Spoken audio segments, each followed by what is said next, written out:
All right. Welcome to episode 69 of Faith, Fitness, Joy. Today, I am talking about carb cycling. It has become one of my favorite nutrition approaches in recent years, and I've gotten really good results from doing this. So I thought, why not dive into carb cycling and give you guys the basics so that you can try it too and get some results for yourself as well. So that's what I'm discussing in today's episode of Faith, Fitness, Joy. So what I'm going to be covering today is first the basics, right? What are carbohydrates? Second, what is carb cycling? Third, benefits of carb cycling. And four, how you can carb cycle yourself. Now, as you know, if you've been listening to my podcast for a while, I have tried all the things when it comes to weight loss or losing weight. I've always had sort of a harder time with losing weight, and I've run into hitting plateau numerous times along my own weight loss journey. And so naturally, I started researching about that and trying to figure out, how can I break this pattern? How can I get myself moving forward? And so that led me to starting to learn about, a number of different things. And one of them that I came across was that sort of there's these different body types, and there's certain body types like mine where the body is sort of hardwired to hold on to fat or just really resist letting it go. And so it's like the more you try to do all these things to lose the weight, it's almost like it works against you, and your body like works even harder to hold on to your body fat. So naturally, as I started learning about that, I started researching, well, how can I overcome this? What can I do to kind of like get past this so I can get to my goals? And that's when I came across carb cycling. So let's get into it, shall we?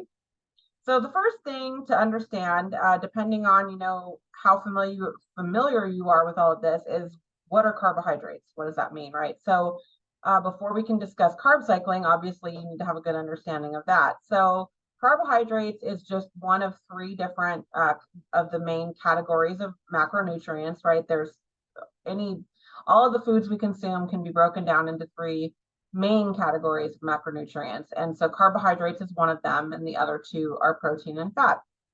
So this is why, you look at a nutrition label and you'll see, always see those on there, protein, fat, and carbohydrates. And of course, you'll also see some other items on there as well. So within carbohydrates, there's two categories. There's simple carbohydrates and there's complex carbohydrates. So the nutshell with simple carbohydrates is that these are basically carbohydrates that result in a spike in your blood sugar, or they raise your blood sugar faster than complex carbohydrates. So they basically have a higher glycemic index. Complex carbohydrates will have a lower glycemic index, generally speaking. And the main reason for that is because complex carbohydrates usually have more fiber than simple carbohydrates. A lot of simple carbohydrates don't have any fiber at all. And a lot of carbohydrates kind of fall into the category of what we might think of as bad or junk food or empty calories, right? And so what does that mean? It means that they don't really have any nutritional value, right? There's just calories that you consume because they have calories in them. But other than that, there's no really benefit to your body. They don't really give your body much in the way of nutrition. So some examples of this are things like candy, soda or pop, and also certain types of coffee beverages that a lot of folks love to get, like these lattes or cafe mochas, or I don't even know what all there is because I'm not really a coffee drinker. And when I did drink coffee, I just drank my coffee black. So, but that being said, there's a lot of these different kind of coffee type drinks that folks love to have, and they have a ton of extra calories in them and a lot of sugar, and they don't really offer you any benefit beyond maybe helping you wake up. So those are some examples of simple carbohydrates. However, all of that said, it doesn't mean that everything that falls in the simple carbohydrate category is bad, right? There are simple carbohydrates that are fine. That's including things like white rice, even pasta, some types of breads, right? Like, so they're not all necessarily bad. It's just to be mindful that a lot of these simple carbohydrates don't really have much in the way of nutritional value for you. So that's the basics of what carbohydrates are. So now we can get into what carb cycling is. So carb cycling is basically just an eating method. If you've been listening to my podcast for a while, I hate the term diet, but if you want to call it a diet, you can think of it that way. And the idea is that you're eating different levels of carbohydrates every day of the week, depending on whatever carbohydrate cycle you set up and whatever your goals are, right? So the idea behind it is that you're aiming to optimize fat loss. You're looking to maintain your muscle mass and also help enhance muscle growth, and also to help boost your energy levels. So basically how it works is you're going to be alternating between high carbohydrate, moderate carbohydrate, and low carbohydrate days throughout the week. And again, it'll be different for everybody. So the amount for each of these is going to vary from person to person, because it's going to depend on, your goals, your current weight, your activity level, all kinds of other things are going to come into play. So it's going to be different for everyone. And you want to use like an online calculator to help figure out what your ideal carbohydrate cycle schedule would be. So in general, what happens is you have like a low carb day, right? And the low carbohydrates days, you will still have carbohydrates, right? Like, so for example, my carb cycle schedule, my low carb day is usually around 90 grams of carbs on my low carb days. And then it just basically means that it's the lowest level of carbohydrates that you're eating in your schedule. And then you have like the moderate carbohydrate days where you're eating more carbohydrates, but not necessarily like a max level. And then high carbohydrate days, you'll be eating a pretty high amount of carbohydrates.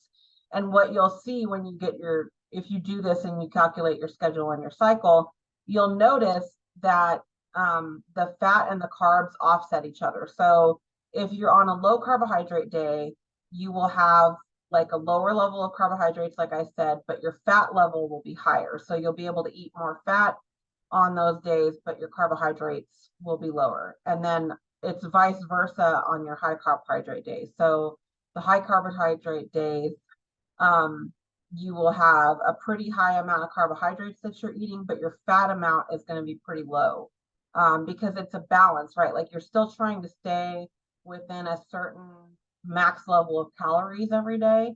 You're just changing the proportion of those calories that are going to carbohydrates or fat for the most part.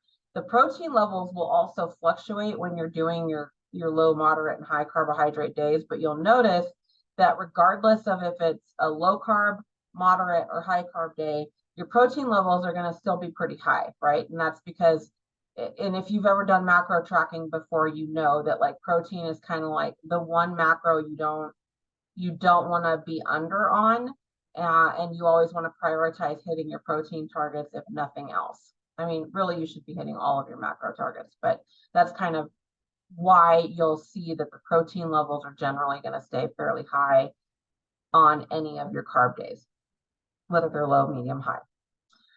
So that's the gist of what carb cycling is. So what are the benefits of carb cycling?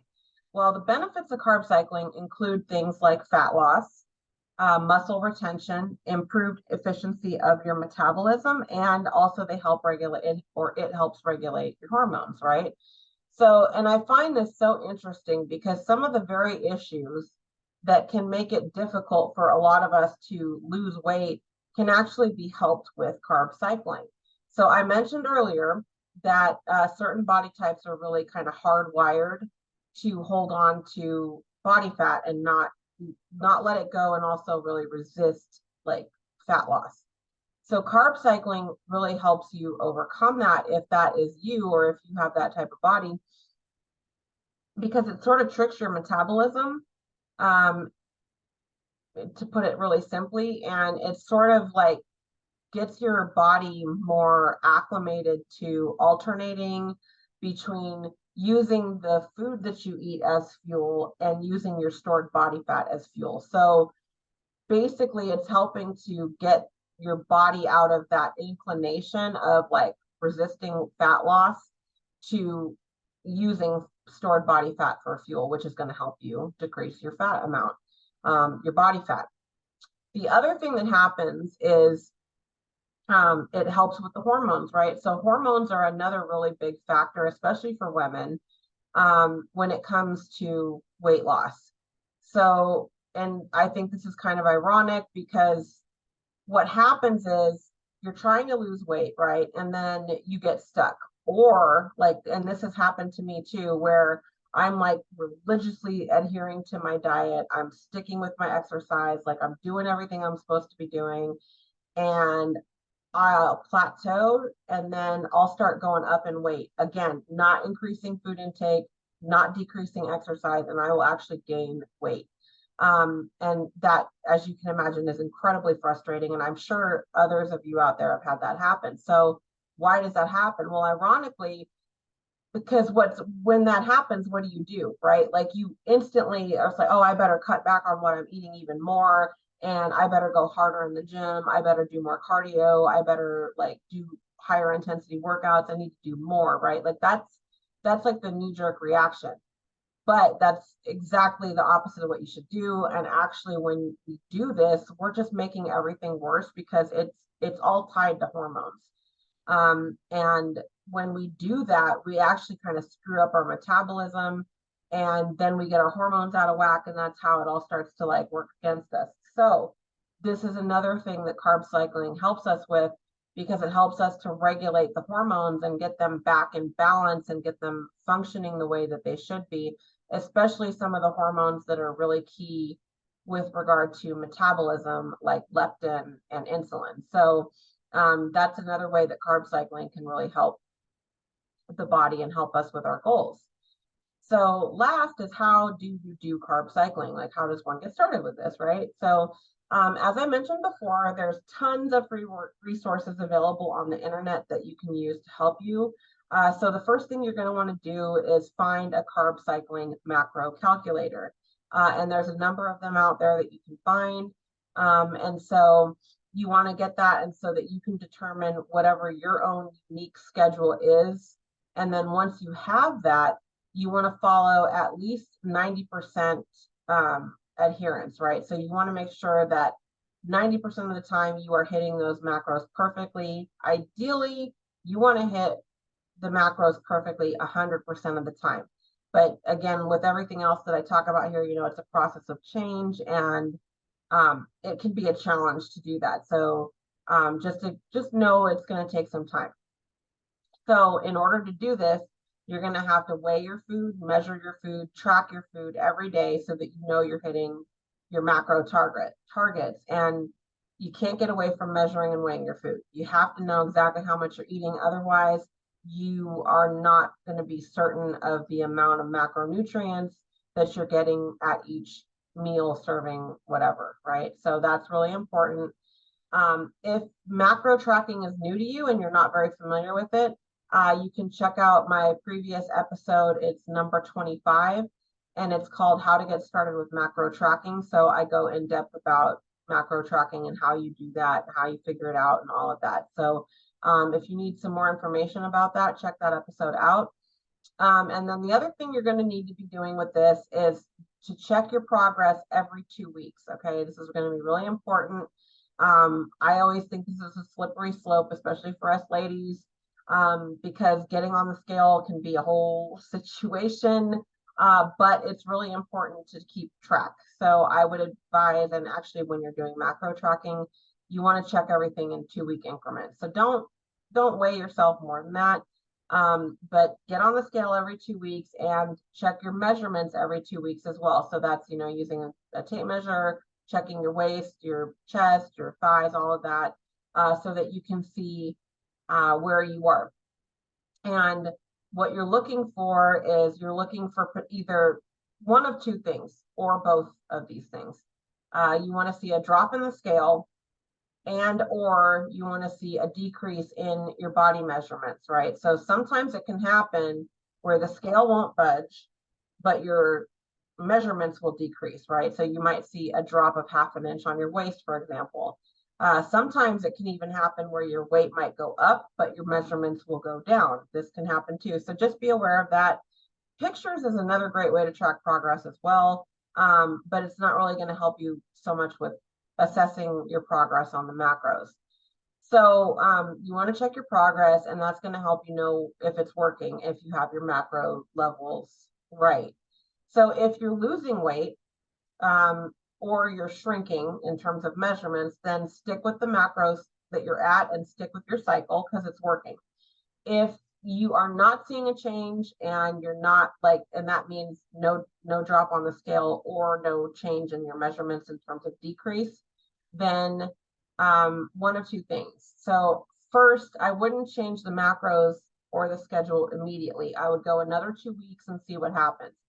If after another 2-week cycle, you're not seeing any change and you're not seeing a drop in the scale, then you want to go back and recalculate your macros and reevaluate your cycle. Maybe you need to change to a different cycle. You might need to do more or less low carb days or something like that. So there is some trial and error with it, but which is also why it's so important to check every 2 weeks. But it is really the reason I love macro tracking in general is that you have more latitude, right? You can eat more things. There's not really any off limit things per se.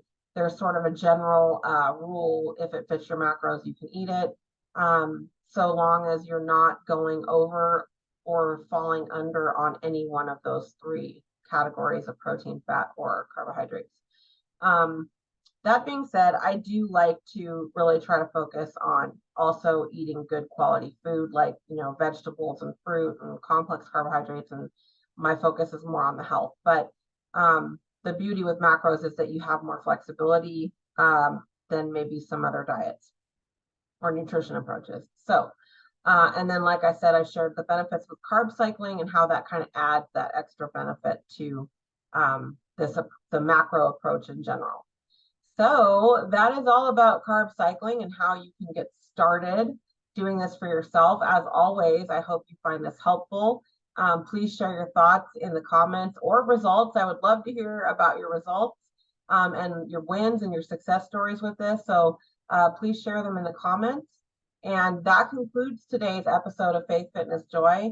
I would love to hear from you, like I said, so share in the comments. And if you find this helpful and you want to continue the pursuit of faith, fitness, and joy with me, please like and subscribe. And you can also find all things mind, body, and soul health on the website at faithfitnessjoy.com. All right, friends, thanks so much for tuning in, and I will see you next time.